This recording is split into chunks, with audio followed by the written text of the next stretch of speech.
आरक्षण देणार नाही. अरे करायचं रे काय या बरं बापाने. आज इथे जी तमाम माणसं उभी आहेत त्या जमा झाले त्या आझाद मैदानामध्ये ती फक्त त्यांच्या पुढच्या पिढीसाठी जमा झालेली आहे. इतक्या सर्वांचं झालंय 40, 50, 60 वर्ष झाले. माझं एवढंच सरकारला म्हणणं आहे की आज 50, 60, 40 वर्षाची मुलं रस्त्यावरती उतरले, त्यांच्या पोराला रस्त्यावरती उतरून देऊ नका. त्यांच्या पोराला रस्त्यावरती उतरून देऊ नका. आम्हाला आरक्षण देत नसाल, नाही देत असाल तर सर्वांनाच आरक्षण देऊ नका. इकॉनॉमिकल बॅकग्राऊंडवरती सर्वांना न्याय द्या, पण असा भेदभाव करू नका.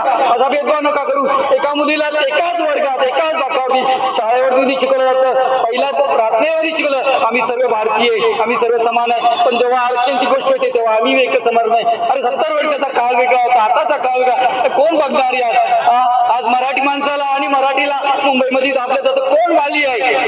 मराठीमध्ये वगैरे आज मराठी बोलण्यासाठी मराठीमध्ये आंदोलन केलं जातं. चला मराठीमध्ये जय छत्रपती शिवाजी महाराज बोलणं मीरा रोडला बोलत होते तो उचलून जेलमध्ये टाकत होते. आज मराठी माणसाला अरे मराठीला गाडत आहेत माणसं. सरकार काहीतरी तुम्ही तुमच्या माध्यमातून दाखवा आणि सरकारला जाग घ्यायला पाहिजे. आणि ते हरामखोर झाले आमदार, खासदार आणि जे नगरसेवक आहेत, जे सरपंच आहेत, आज ते बायकोच्या पडद्याआड लपलेले आहेत. पडद्याआड लपलेले आहेत. त्यांनी बाहेर येऊन ना बरोबर जरांगा माणसांच्या पाठी उभं राहायला पाहिजे. आज त्यांची खरी गरज आहे. पण चले आमदार, खासदार, नगरसेवक सर्व लपून बसले बायकोच्या पडद्याआड. चला हिंमत नाही की मराठ्याला साथ द्यायसाठी. मी मराठी आहे म्हणून आज चला आज आईच्या दुधाला ती लोक मुक्ते. आज आपल्या आईचं दूध मिळत ते विसरलं झालं. हे लोक आमदार सत्तेसाठी, आज सत्तेसाठी आईचे दूध विसरले आणि बायकोच्या पडद्या आड लपलेले आहेत. चला हरामखोर आणून या रस्त्यावरती.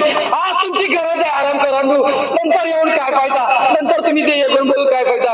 आज खरोखरच गरज आहे, पण आज कोण येत नाही. आज ही गावातली माणसं आले, शेती चढून रस्त्यावरती वावडे गुरं डोरं सोडून आले. आज कुणासाठी लोक भविष्यासाठी आले. आणि झाले तुम्ही लोक नेते लोक, तुम्ही नेते कशासाठी बनवता रे? स्वतःनू नेते याच्यासाठी बनवता कारण काय तुम्हाला आम्ही निवडून दिले. पण आज तुमची गरज आहे ना.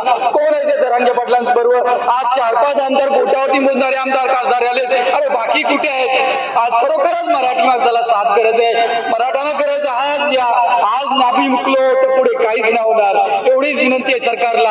आमच्यासारख्या मराठी माणसाला न्याय द्या एवढीच विनंती.